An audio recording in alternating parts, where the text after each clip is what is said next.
Hey everyone, Ronan here, and welcome back to the channel. We got a lot of things to cover today, but first, let's get into the shout out for the patron. Jack Prazzo, thank you very much for the continued support. And everyone, analytics are at an all-time high. March was the best month that I'd ever had on YouTube, and I just want to say thank you. So please, don't forget to check out these analytics right here, and the subscribe versus the unsubscribe. Also, don't forget to drop a like and a comment to help fuel the algorithm so we can continue to grow. And if you're new here, please don't forget to subscribe and turn on notifications so that way you'll never miss another upload. And if you want to continue to support the channel further, please consider becoming a channel member or a Patreon member. So that way you'll get exclusive content that I only post on those two platforms, plus you'll get early access to all the stuff that I release on YouTube. With all that being said, let's get into what if Ash won the Pokemon World Championship Heart and Gold Journeys, Season 3, Part 3. I hope you enjoy.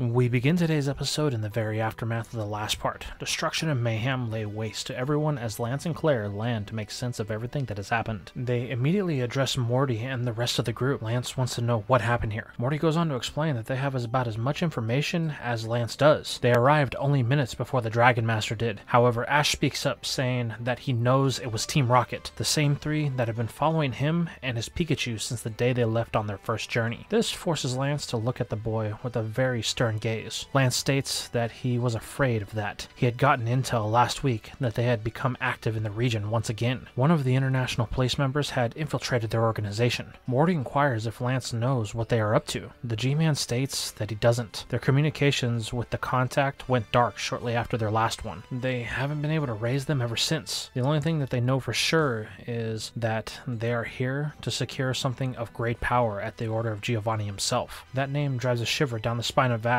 as his previous conflict with the boss Rocket flashes in his memory. Lance goes on to state that he doesn't know what this source of power is. However, this is where Kurt manages to pull himself out of the rubble of a burning house with the help of Go and Horace. They took the GS ball, the old man says with a wheezing in his voice from the smoke he has inhaled. This is a phrase that has no meaning to everyone here but Ash, as he asks why would they take something like that. Lance questions the boy on the subject, to which Ash tells the story of everything he knows about the ball, which is a quick one, up until the point that they brought it to Kurt. This leaves Lance puzzled. Why would they want something like that, the G-Man questions, but Kurt is quick to fill in the remaining gaps. The ball houses something of great power. It's here that Ash inquires if Kurt was able to ever get the ball open. However, the man states that he never could. He spent years, but failed every time. However, he goes on to explain about the crack that had been forming in the ball, and the evil presence that had been felt coming from it. He devoted all of his time to try and prevent the crack from spreading and even resealing it. Do you have any useful information to tell us? Claire says in frustration. Coughing up a lung, Kirk states the only real thing that he's been able to learn about it is there is a source of power inside, and he thinks that the ball may have originated in the Sinnoh region, but his best guess puts it at a few hundred years old, or even maybe 1,000 years. There's no telling for sure its true age. This causes Lance to think very stoically for a moment before stating that they need more information, but first they need to get the city under control. Then we will meet at the Pokemon Center after to collect our thoughts. Everyone nods in agreement before breaking as Go and Horace look at each other, still in shock that they have met after all of this time. This brings us to later on in the night. Go is sitting in the lounge area of the Pokemon Center, thinking about the events of the day. His first friend that he ever made, the person he thought was his friend, showed up out of nowhere, and he is now having a hard time wrapping his head around it. But things are going to only get harder, as while Go is lost in his own thoughts, the person that occupies them approaches the boy, asking if they can talk. This shocks Go and triggers a response that Horace wasn't expecting. Go begins to yell at the boy, stating,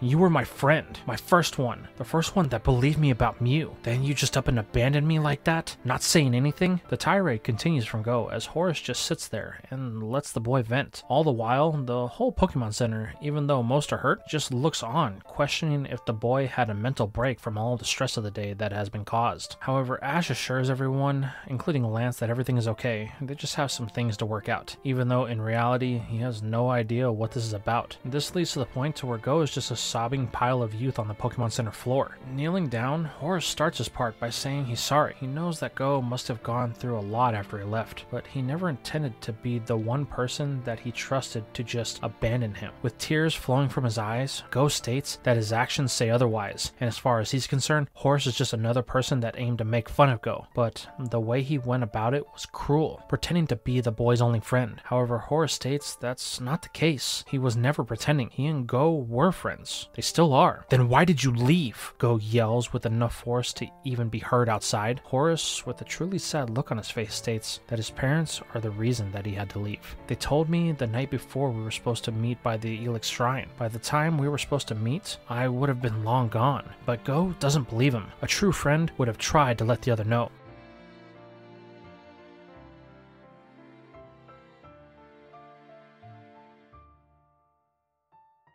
But I did, Horace says. The day I left, I put a note for you inside of the shrine. Didn't you get it? This causes Go to stop crying temporarily, as Horace can see by the look of surprise on Go's face that he didn't. It's here that Horace asks for a chance to prove that he's telling the truth. Come with me to the shrine, he says. The note should still be inside. At first, Go refuses, stating that Horace would say something like this to cover his own butt. However, this is where Ash chimes in, saying that he doesn't understand what is going on between the two of them, but Go should at least give Horace a chance. After all, he had to give Ash one, and they became friends. Reluctantly, Go admits to Ash that he is right, but tells Horace not to try anything funny. He will walk in front and be the only one to touch the shrine. He doesn't want Horace to try any sleight of hand or none of that nonsense. The boy agrees with Go, so they set off, Go having years of rage and frustration in every step. This leaves us with the group of Ash, Lance, Morty, Claire, and Kurt. Ash and Morty explain that due to some dreams that Sakura was having of the Kimono girls, they believed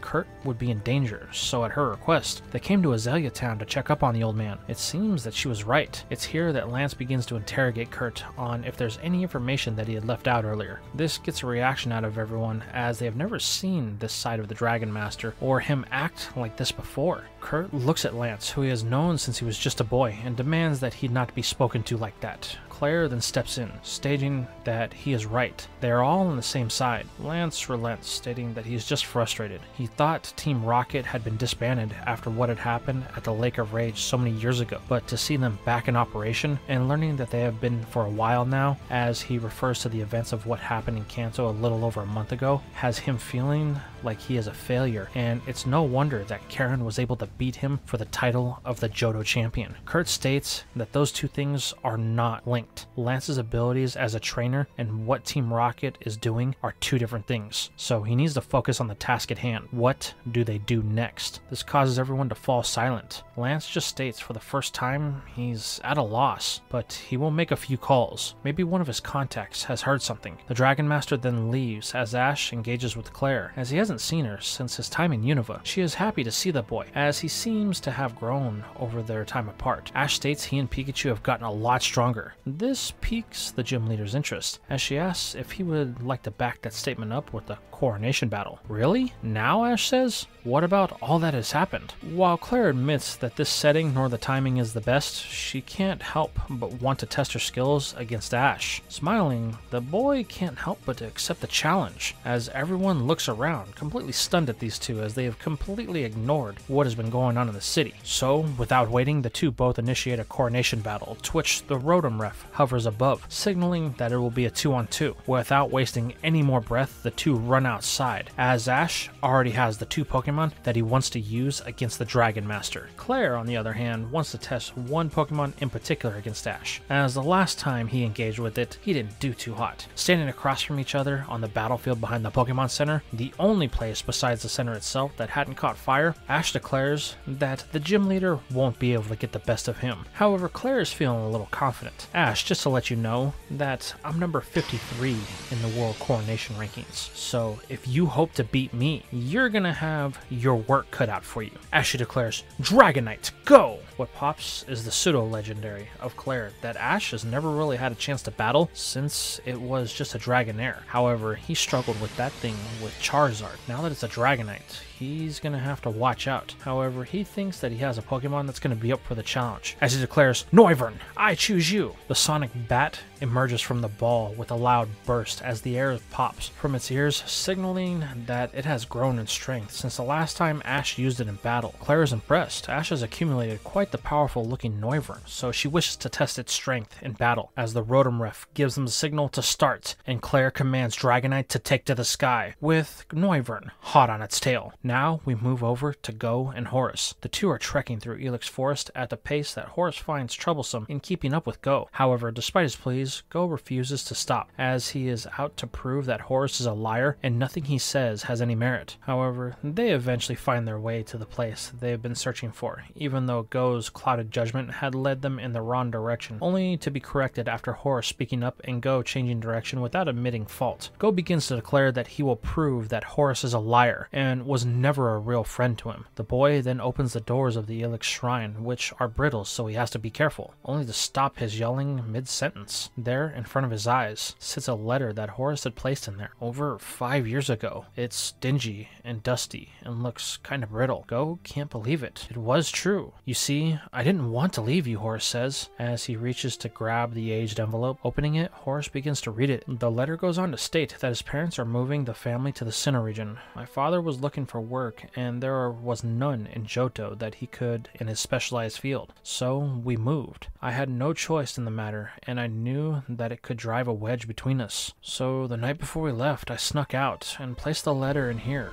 in hopes that you would find it. Horus then looks at Go, who is now welling with tears in his eyes, as he begins to cry and apologizes for doubting his oldest friend. But the boy tells Go not to beat himself up. He knew that there was a chance that Go wouldn't find the letter, as he had closed it inside of the shrine, which is never really opened. It was a risk, but one he had to take to ensure that the letter would survive. Once the emotions run dry, the two friends begin to catch up. Go tells Horus about Ash and all of the adventures that they've had since he became a research assistant. Horus is impressed, but he hasn't been doing nothing since the last time they saw each other. The boy then mentions that he was joining something called Project Mute. "Wait, you're a chaser?" Go says, surprised. Horus laughs. "Yeah, I have been for a while now. I joined them last year, but I'm not looking for Mew per se." "Then why join?" Go questions. Horus asks if Go remembers the reason why they became friends. The boy thinks back to the day that they met. Horus was telling the kids around Azella Town about how he saw something in Elix Forest. "You said you saw Celebi, but everyone just ignored you. No one had seen it in over 100 years. The two hit it off that day because they had similar experiences."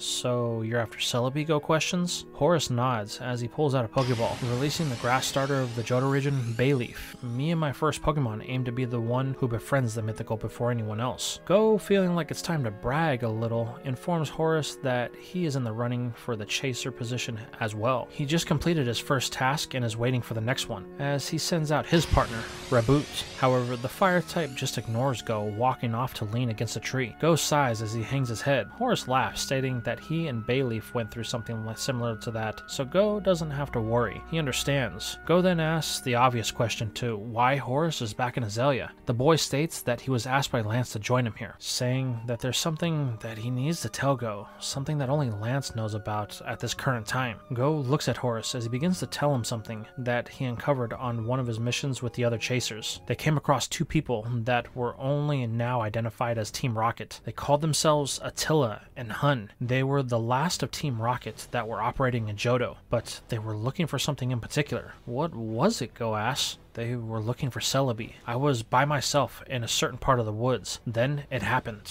A flash of light and Celebi emerged from a temporal portal, but it wasn't alone. On its tail was Attila and Hun. I tried to catch up and save it, but before I knew it, they used some sort of Pokeball that I had never seen before to capture it. Me and Bayleaf tried to free the mythical, but we were overpowered by the two. After they nearly beat us within an inch of our life and they left, I informed Professor Amaranth and he put me in contact with Lance. Now we are hunting Team Rocket, trying to figure out what they are planning. Taking all this in, Go goes on to explain about what had happened with them at the Tree of Beginning, so he knows that if Team Rocket is on the hunt for legendaries, no one is safe. Horace states that they have been searching for weeks, but this was the first time they appeared since they captured Celebi. Horace is worried that the mythical is suffering. However, Go tells him that things will be fine. He will help look for it and stop Team Rocket. Ash will also help, as he has a personal vendetta to settle with their leader Giovanni. The boy smiles, telling Go they should head back before it gets dark. It's been nice to catch up with him. The two then head out with a newfound sense of purpose and friendship, though it doesn't take them long to get back to the sleepy town, only for Go to facepalm as Ash is in the midst of wrapping up a battle with Claire, as the boy watches Dracovish use its ice fangs to clamp down on Claire's Gerudogon and knock it out in one fell swoop. Man, even at a time like this, he can't give up a good battle, Go thinks to himself as he watches Ash celebrate with Noivern and Dracovish and their victory over both Claire's Dragonites and Gerudogon. This is where we shift perspectives to Ash as the ranking for the World Tournament is being updated. Claire was so high in the ranking that it had a great effect on Ash's class movement. So great in half that he was able to cut his ranking in half, as he is now at 306, while Claire, for her loss to somebody so low in the ranks, drops to a measly 405. This is a massive jump, as Claire has been racking up a lot of wins as late, so that helped Ash move up faster. It's just like Richie had told him after their battle. The stronger the trainer and the higher the ranking, the higher Ash will move. But the boy can't think about that now, as Go, Lance, and Horace have rejoined them. Lance has a new look of urgency on his face. He states that he contacted the international police to get any type of information that they have on Team Rocket. While they didn't have much, they stated that there were some anomalies that have been happening across the region as of late. Strange weather patterns have begun to emerge. In the northeast, high winds have begun to take hold as Mahogany Town is being threatened by gale force. In the west, by Cianwood, a long dormant volcano has become active, and the area is taking heavy damage due to the seismic activity. Then, to the west of here, near the Charasecka Valley, thunderstorms have begun to form as the valley is in a constant rain. This immediately catches the attention of Ash and Claire. The Charasecka Valley is being threatened. Lance then informs them that all three of these areas have had sightings of Team Rocket within the last 6 weeks. Lance then turns to Ash, as he has no other choice but to ask the boy if he would be willing to investigate one of the areas. He is familiar with Team Rocket, and he may be able to stop anything that they are trying to accomplish. The boy doesn't hesitate. I will take the Charasecka Valley, as I am familiar with that area. Lance nods, thanking the boy, as the need to be in 3 different places at once is too great. Claire states that she will move on to Mahogany Town, as it is near Blackthorn, and she would like to keep a close eye on that area, especially if Team Rocket is involved. This leaves Lance, who will head to Cianwood with Horace. Lance tells them to stay in contact. Any new information they need to share. They all agree, with Lance telling Horace that they will head out as soon as they are stocked with supplies. This just leaves Go, as he doesn't want to say goodbye just yet. Him and Horace just got back on good terms. But Horace says this time it's not forever. Go will become a chaser, and they will do a mission together. The boy smiles as she shakes hands with Horace before telling Lance he is ready. The last thing that Go and Ash see is Claire and Lance heading off in different directions on the backs of their Dragonite. Morty states that he will be heading back to Equitique. He can't explain it, but he feels like that's where he needs to be right now. Ash, keep working with Gengar. I think that you two have a unique bond and understanding of each other. In time, you will become one. Ash smiles and thanks the leader for all of his help as Morty departs from the charred city. Well, Ash, are we going to head out? The boy tells Go they will, but he needs to make a change to his team first. They then head to the Pokemon Center. Ash heads over to the transfer system, trading Noivern and Rowlet for Charizard and Snorlax. Ash feels that he's going to need some raw power for this mission, and who better than these two? While this is happening, Go gets the chance to talk with Kurt one-on-one. The old man tells the boy that he needs to be careful. If they are not, then what happened here will spread across the region. Nodding, Go says he won't fail. Team Rocket must be stopped. This is where Ash rejoins Go, stating that he's ready. They should get going. Ash then tells Kurt that he is going to get back the ball, but Kurt stops the boy. No, you need to destroy the ball. It cannot be allowed to fall in the wrong hands again. This surprises Ash, but Kurt explains that he is so tired of trying to stop whatever is inside of the ball from escaping. The fight has taken everything from him. Well, almost everything, Kurt says, as he holds the hand of his grandmother granddaughter. Please don't let it take anything else from anyone else. Ash says nothing as he looks into the eyes of the old man. Now we follow up with a trio of evildoers as Jesse, James, and Meowth enter the lab of Dr. Namba with the GS ball that is now pulsating with energy. Namba tells them to be quick, get into the containment unit. Doing so, James steps back as the three watch the blast door lower down before the ball is bombarded with energy, finally calming the fury within.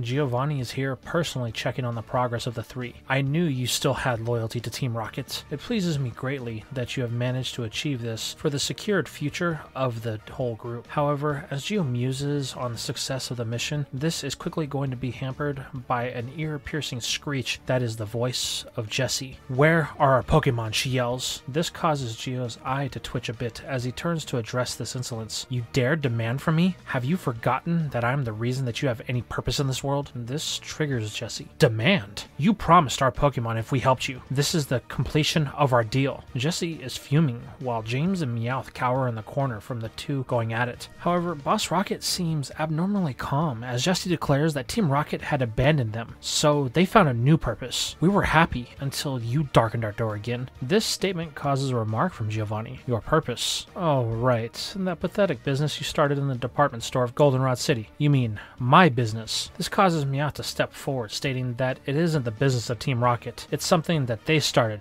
with their own hands. This causes Gio to chuckle a bit as he asks one simple question. How do you think you were able to start that business with no money in one of the most expensive places in the region? Meowth states that he was able to secure the first couple of months rent-free, so they could get the money and turn it profitable. Giovanni's low chuckle now turns into all-out laughter. Wow, I didn't think you three were this dumb. Is this the person you brokered the deal with? Suddenly, an old woman appears that the trio recognizes as their landlord. Yeah, that's her. Don't hurt the old lady, Jessie says. She's been good to us. However, this causes the old woman to laugh. Please, can I get rid of this musty mask, she says, with a smile that says he has always been in control. Gio nods, only for the old woman to do a costume change, revealing that she is none other than the Black Tulip Domino. This causes the hearts of our favorite terrible trio to sink into the pit of their stomachs. Boss Rocket goes on to state that there was no way they could have gotten a deal the way they did without the help of Team Rocket. This whole thing was a setup, so you could fund our comeback mission. Look around. Everything that you see before you was paid by the money you made. All of your business accounts have been seized by Team Rocket. Though, I have to admit, you were able to make far more than I gave you credit for. The three dropped to their knees, finally seeing the bigger picture. They are nothing more than tools to Giovanni. There is nothing they could have ever done to please this man. Now that we've gotten past your foolishness, we have business to attend to. You three have another mission. Then, maybe if you succeed, I will let you have another set of your Pokemon back. Jessie, James, and Meowth do their best to choke back their tears as they look up. Good. You've come to terms that you are property of Team Rocket. Now focus. You have things to do. Giovanni explains that they need 3 more Pokemon in order to achieve his goal. The Boss Rocket then activates a screen in front of everyone. On them appear the 3 legendary beasts of Johto, Suicune, Raikou, and Entei. Gio goes on to explain that they need to capture all 3 of them. Due to the recent satellite images of the region, Namba has been able to ascertain the general area of the 3. Boss Rocket then assigns Domino to go after the beast of fire, Entei. It has appeared around the area of Cianwood. Domino wastes no time in departing. Understand that this is crucial. But before she leaves, Giovanni throws her a Pokeball, just in case you run into issues, he says, before the Black Tulip disappears. Attila and Hun are then directed to head to the south of the region and capture the beast that they have personally experienced with, Raikou. This is something that excites the duo, as they have been seeking personal redemption since their last encounter, and those brats interfered. This just leaves the trio of bumbling buffoons left. You are going after Suicune. You must leave at once, so not to lose the location. Though it is rather close. But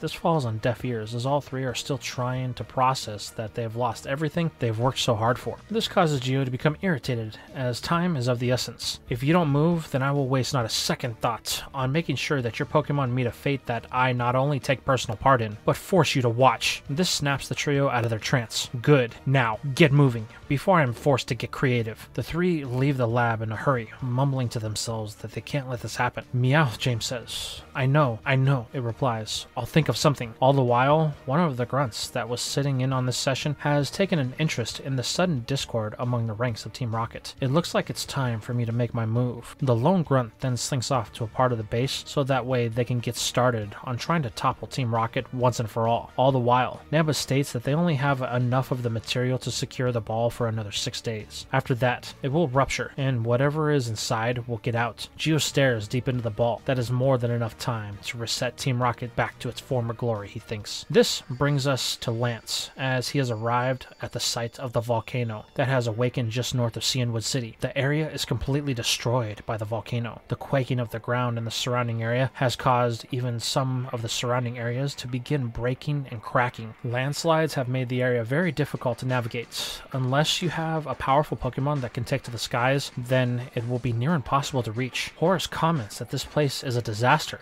The clouds are so thick that the sun can't even be seen for miles. Lance tells the boy to be strong and keep his eyes out. They will need to be on the lookout for anything that looks suspicious. You mean like that? Horace screams, pointing at a fire blast that comes barreling through the air at him. Lance tells Dragonite to evade, to which the dragon does the best that it can, barely missing the three. But this is only a momentary distraction, as Lance has his focus on the source of the fire blast. Down below, they see what Lance had feared: Domino with a Nidoking that is the size of the surrounding mountains. However, this isn't what has the Dragon Master's full attention. It can't be, he thinks to himself. He sees what is a Dynamax Pokemon, but it's not the Pokemon that has him gulping. It's the fact that it's Giovanni's personal Nidoking, but the Pokemon is currently beating down the Lord of the Volcano, Entei. There is nothing it can do, as the size of the Nidoking and the grunts that provide assistance to Domino with the constant barrage of supersonics from Golbat have made all of its attempts to escape futile. Lance orders Dragonite in as he sends in his Aerodactyl and Charizard to provide assistance to the legendary, but it's too late. The last thing Lance and Horace see is Entei being captured by one of the Dark Master Balls that Namba had made before Domino blows the champion a kiss and then activates the Warp Tech that Team Rocket had stolen from Silphco and disappears. As Dragonite lands and Lance dismounts his ace, Horace asks what they can do now. Hope the others are having better luck than us, he says, as the volcano begins to shake violently, almost as if it was crying for its master. This is where we shift just north of Mahogany Town at the Lake of Rage. Jessie is having her Dynamax or Viper chase Suicune across the lake, as it's the only thing that the water type can do, as it lacks the power to defend itself. All the while, Meowth and James are using some rocket mech suits to close off any exits to the north wind. This is all with one goal in mind: to tire out Suicune so they can catch it without doing it any harm. So far, this has been successful. Suicune is slowing down, showing signs that it is having trouble dodging the tail of Seviper. This leads to it eventually getting hit and sending it careening across the lake into a nearby rock face. Before it can recover, Meowth deploys a Dark Ball that it is successful in capturing the legendary. The three celebrate,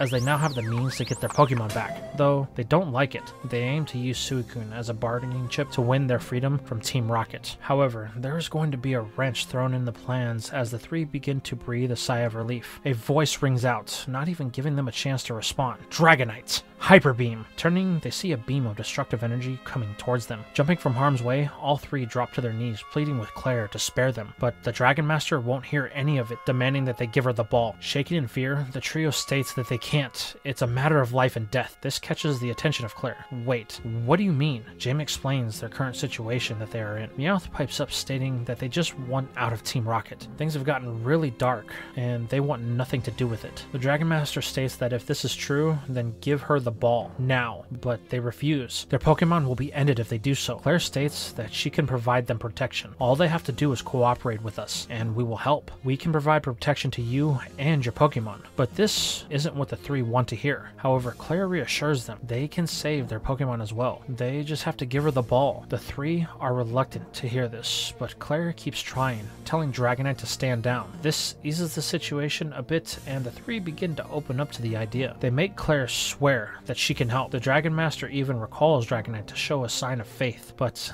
this is the window that was being waited for, as Giovanni appears in a flash and the ball teleports out of Jessie's hand just as Claire was reaching out for it. I knew you three couldn't be trusted, Gio says with a smile as the ball appears in his hands. Oh, and by the way, Boss Rocket remarks, you won't be seeing your Pokemon again. Claire demands that Giovanni give back the ball, but before she can complete the sentence, Gio disappears in a flash, leaving everyone in stunned silence. This brings us to Ash and Go. The two have arrived in the Charasipka Valley with no problems, but just like Lance said, the valley is surrounded by storm clouds and lightning. The two have been here for about a day, and aside from Charizard hugging up on its girlfriend Charla, Liza hasn't seen anything out of the ordinary as of late, though the Charizard of the valley have been on edge due to the lightning crashing down. There is one thing that Liza does state: the storm is centralized around a part of the valley that the Charizard don't normally go to, as it's mostly water. Why Why didn't you say that sooner, Go says. He looks at Ash as they both have the same thought. Calling their two Pokemon, Charizard and Dragonite take to the air, hurrying to the heart of this forbidden area, leaving Liza concerned about what she said and what's to come. As the two race off into the storm, Ash can sense something is going on. The electricity in the air is very thick, almost like a barrier. In fact, the only reason they are getting through is because Pikachu is absorbing it, allowing them to pass unscathed. Ash tells Charizard to hurry. He can hear the cries of something in the distance. Letting out a battle cry, the fire lizard speeds ahead, pushing its way through the clouds before coming to the eye of the storm. It's here they are hit with an abundance of electricity, as below them, on a small landmass surrounded by water, the legendary beast Raikou sits. But it's not in good shape. Breathing heavily, Raikou lets out a loud scream before peppering the area with another thunder. Pikachu quickly jumps in the path of the stray electric attack to act as a deterrent. Ash and Go plead with the electric type to stop attacking. They are just here to help, but it falls on deaf ears. The Thundercat